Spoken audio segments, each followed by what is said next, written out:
අද අප කතා කරන්නේ තම දිවි පරදුවට තබා ලෝපුරා ගැහැණු ළමයින්ගේ අධ්‍යාපන අයිතිවාසිකම් වෙනුවෙන් පෙනී සිටින ලාබාලතම නොබෙල් සාම තියාගලාභිනිය ගැනයි.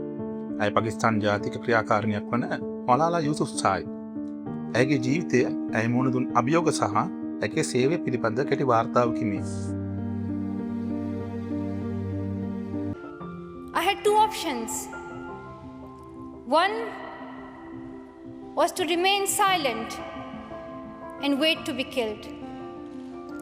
And the second was to speak up and then be killed. I chose the second one. I decided to speak up.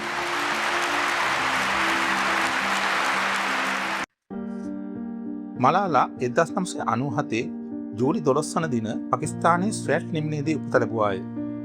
ඇගේ පියා සියාඋද්දීන් යුසුෆ්සායි ගුරුවරයෙකු සහ අධ්‍යාපන ක්‍රියාකාරිකයෙකු වූ අතර ඔහු මලාලාට අධ්‍යාපනය ලැබීමට සහ අදහස් ප්‍රකාශ කිරීමට නිදහස ලබා දුන්නේය. 2008 වසරේදී තලිබාන් සංවිධානය ස්වැට් නිම්නය ආක්‍රමණය කර ගැහැණු ළමයින්ට පාසල් යාම තහනම් කළේ. 2009 වසරේදී වයස අවුරුදු 11ක් වුණු මලාලා ගුල් මකායි යන අර්ථ නාමයෙන් BBC උර්දු සේවය සඳහා බ්ලොග් ලිපි ලිවීම ආරම්භ කළාය. එමගින් ඇය තලිබාන් පාලනය යටතේ තම ජීවිතය සහ ගැහැණු ළමයින්ට අධ්‍යාපනය අහිමිවීම පිළිබඳ ලෝකයට හෙළි කළාය. මලාලාගේ හඬ යටපත් කිරීමට උත්සාහ කළ තලිබාන් තුවක්කුකරුවෙකු 2012 ඔක්තෝබර් 9 වන දින ඇය පාසල් බස් රථයෙන් නිවස බලා යමින් සිටියේදී ඇයගේ හිසට වෙඩි තැබුවේය.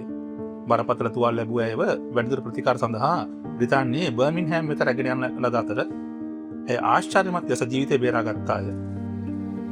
සුවය ලැබීමෙන් පසු ඇය වඩා ශක්තිමත් තම සටන ඉදිරියට ගෙන ගියාය. ළමුන්ගේ සහ තරුණයන්ගේ අයිතිවාසිකම් වෙනුවෙන් කළ මෙහෙවර උදෙසා 2014 වසරේ වයස අවුරුදු 17ක් වුණු ඇයට නොබෙල් සාම තියාගේ පිරිනමන ලදී. ඇය ඉතිහාසයේ ලාබාලතම නොබෙල් තියාගලාභියා වේ.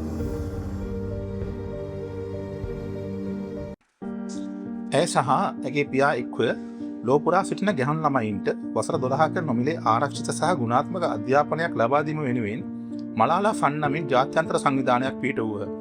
මලාලා බ්‍රිතාන්‍යයේ ප්‍රසිද්ධ ඔක්ස්ෆර්ඩ් විශ්වවිද්‍යාලයේ දර්ශනීය දේශපාලන සහ ආර්ථික විද්‍යාව පිළිබඳ උපාධියක් ලබා ගත්තාය.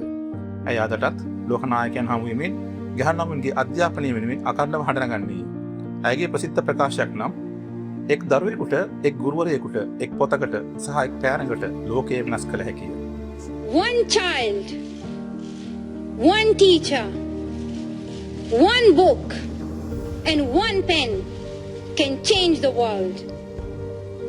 Education is the only solution.